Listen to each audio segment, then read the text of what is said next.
Good morning, students. Welcome back to the accountancy classes. So today we are going to do question number 40 of your book T.S. Kariwal, and our chapter that we are doing is chapter retirement or death of a partner. So let's start reading our question, that is question number 40. So as per question number 40, X, Y, Z are the partners sharing profit and losses in the ratio of 3:2:1, and the balance sheet is given. So Z retired on 1st April on following terms: that the goodwill of the firm is to be valued at rupees 3,4800. Value of the patent is to be reduced by 20%, and of machinery it will be to 90%. Provision for doubtful debt is to be created at the rate of 6% on debtors, and Z took over the investment at market value.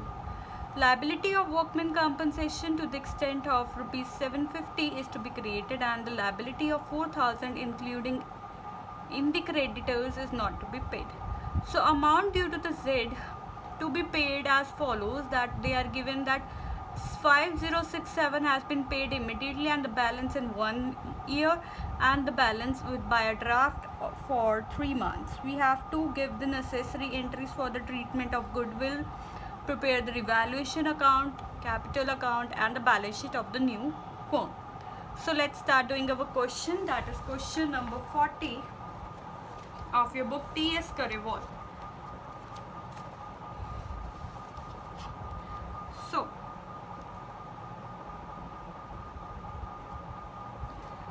in this question we have to pass the necessary journal entries also. So in journal entries we have been already given the goodwill in the balance sheet, so that goodwill is to be distributed among the old partners. The old partners are X, Y, and Z. So X capital account debit, Y's capital account debit, and Z's capital account debit.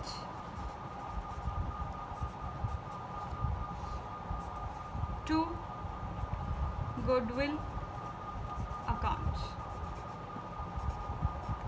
So 6,000 is to be distributed among 3 partners in 3:2:1. So the amount will be 3,000, 2,000, and 1,000. Next, so we are given the goodwill, and we have to calculate the goodwill adjustment entry.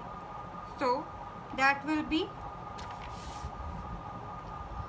as we know that the Z is retiring and there is no future ratio given, तो the sacrifice ratio जो है हमारे पास X और Y का, वो क्या होगा, X and Y जो होंगे वो क्या होंगे कि सेक्रीफाइस नहीं करेंगे क्योंकि ये रिटायरमेंट का चैप्टर कर रहे हैं. X and Y will be gaining and Z will be in a loss ratio, तो वो लॉस में होगा. तो हम गेनिंग टू सेक्रीफाइसिंग एंट्री डालते हैं. तो X capital account debit,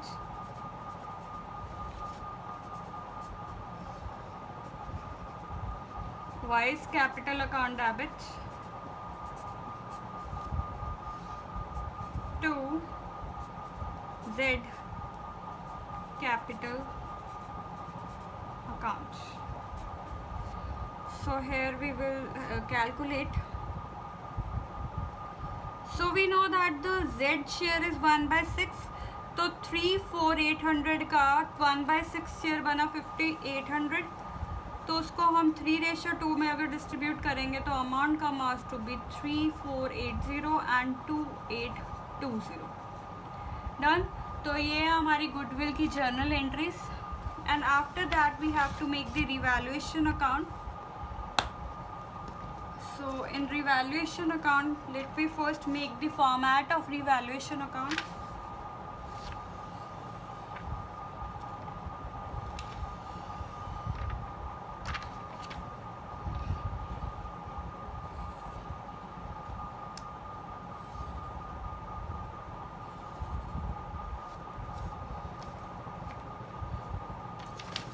So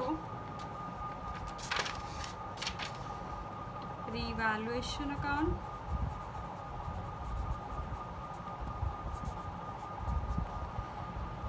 particulars rupees particulars। सबसे पहले हमें दे रखा है पेटेंट्स रिड्यूस हुए हैं, तो 2 पेटेंट्स 200, मशीनरी रिड्यूस हुई है तो मशीनरी 5000। फिर नेक्स्ट स्टेप में हमारे पास प्रोविज़न क्रिएट किए गए हैं, तो entry will be to provision for doubtful debt पूरा लिखना है 400 रुपीज़। फिर इन्वेस्टमेंट को मार्केट वैल्यू पे ले गए, तो मार्केट वैल्यू जो है वो 17,600 है, तो इन्वेस्टमेंट 15,000 की है, तो इन्वेस्टमेंट जो है वो इंक्रीज़ हो गई है, तो by investment 2600 is the difference. Creditors reduce हो गए हैं, तो बाय क्रेडिटर्स कितने से 4000। और कोई एंट्री नहीं है, तो यहाँ पे हमारे पास जो रिवैल्यूएशन लॉस है तो XYZ 3 पार्टनर्स में डिस्ट्रीब्यूट हो जाएगा, तो ये अमाउंट है 800।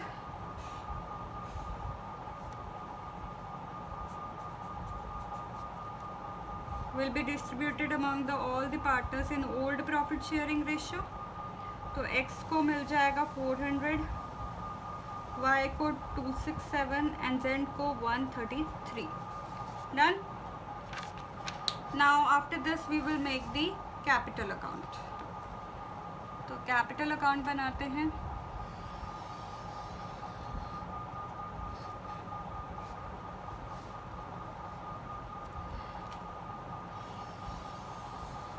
There are 3 partners, X, Y, so यहाँ पे थोड़ा सा ज़्यादा स्पेस दो, एंट्री ज़्यादा है, and Z, X, Y and Z।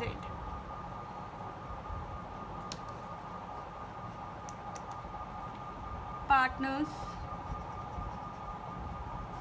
capital account, particulars,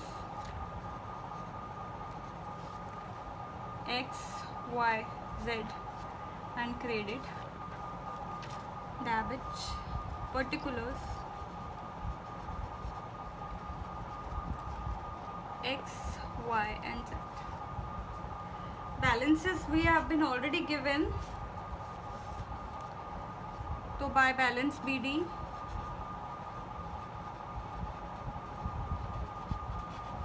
68,000, 32,000 and 21,000। Then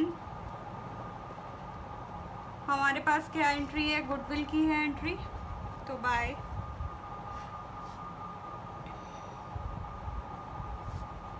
X capital account by Y capital account 3480 2820, और इधर आ जाएगा 2 Z capital account. Second entry post कर रही हूँ ये वाली,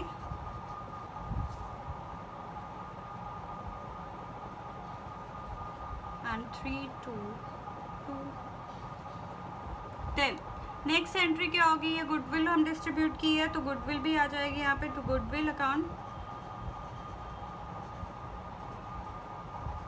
3000, 2000, 1000। देन रिवैल्यूएशन का लॉसेस भी आ जाएंगे, तो 2 रिवैल्यूएशन अकाउंट,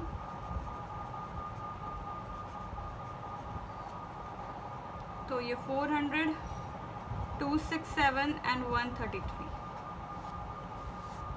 राइट, डन। तो हमारे क्वेश्चन में वर्कमैन कॉम्पनसेशन रिजर्व है, तो बाय वर्कमैन कॉम्पनसेशन रिजर्व, तो वो डिस्ट्रीब्यूट हो जाएगा अमंग द पार्टनर्स 750 को छोड़ के, तो तो ये हम डिस्ट्रीब्यूट कर देंगे तो हमारे पास अमाउंट आ गई इतनी। डन। और फिर हमारे पास क्वेश्चन में क्या है, इन्वेस्टमेंट का भी रिजर्व, तो इन्वेस्टमेंट फ्लक्चुएशन रिजर्व, तो उसको भी डिस्ट्रीब्यूट कर देंगे 6000 को, तो वो अमाउंट 3000, 2000 एंड 1000। डन। फिर हमारे पास एक वर्ड लिखा हुआ है कि उसने 75067 इमीडिएटली कैश में पे कर दिया, तो यहाँ पे अमाउंट आ जाएगी to bank 5067, right? Then 50% of the balance in 1 year and the balance by a draft for 3 months. यही लिखा है उन्होंने। तो सबसे पहले हमारे पास एक इन्वेस्टमेंट थी 17,600 की, तो Z ने उसे ले लिया एट द मार्केट वैल्यू, तो टू इन्वेस्टमेंट 17,600। डन। फिर हमारे क्वेश्चन में दे रखा है कि जो बिल पेबल हैं हमारे वो आ जाएंगे, बैलेंस अमाउंट का 50% जो है वो बैलेंस जो है वो 1 ईयर में होगा, 50% जो है बिल पेबल में होगा, तो बिल पेबल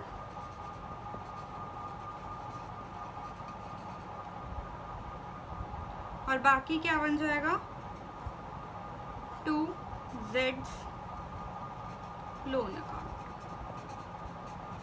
तो अगर आप इनका बैलेंस निकालोगे तो हम कैलकुलेट करते हैं एक बार, 76710,120 and here comes out to be 31413, और यहाँ पे आपका 2500 बैलेंस होगा, तो ये सॉरी यहाँ पे to balance Sidhi,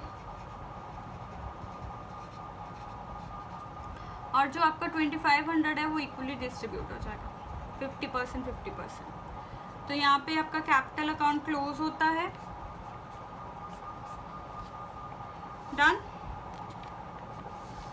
and after this we will make the revaluation account, sorry balance sheet. तो बैलेंस शीट बनाते हैं। बैलेंस शीट,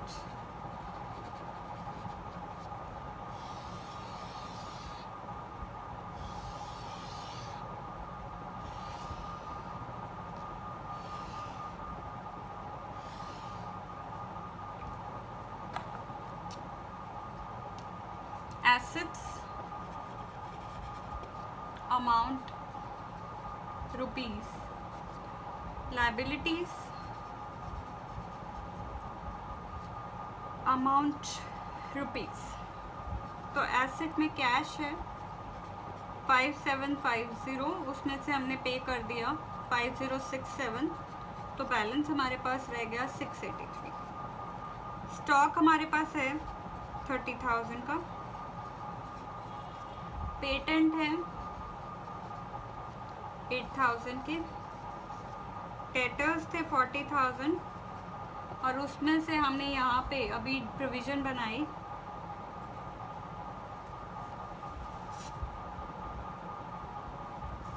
प्रोविज़न, मैंने यहाँ पे आपको क्या लिखाया, प्रोविज़न बनी आपकी 2,000 प्लस 4,000, 2400 की प्रोविज़न।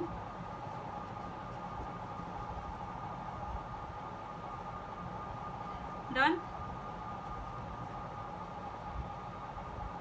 देन मशीनरी है हमारे पास 4500, ये हमारा एसेट है, इस साइड पे और कुछ नहीं आएगा। क्रेडिटर्स हमारे रिड्यूस हो गए 17,000 रह गया। क्लेम पड़ा है वर्कमैन कॉम्पनसेशन क्लेम 750 का। बिल पेबल है हमारे यहाँ पे, बिल पेबल 2500। फिर लास्ट में x capital, wise capital and Z's loan account.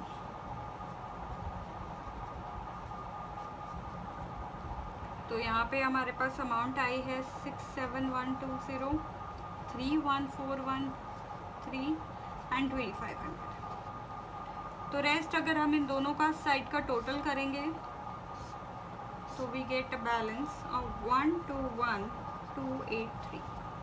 121283. So this is all about your today's topic, that is question number 40 of your chapter TS Karewal. So please complete your notebook till this topic, that is question number 42. Your notebook should be complete. So in the next lecture we will be continuing with the topic adjustment of capitals. So see you in the next lecture, right? Thank you very much. Take care.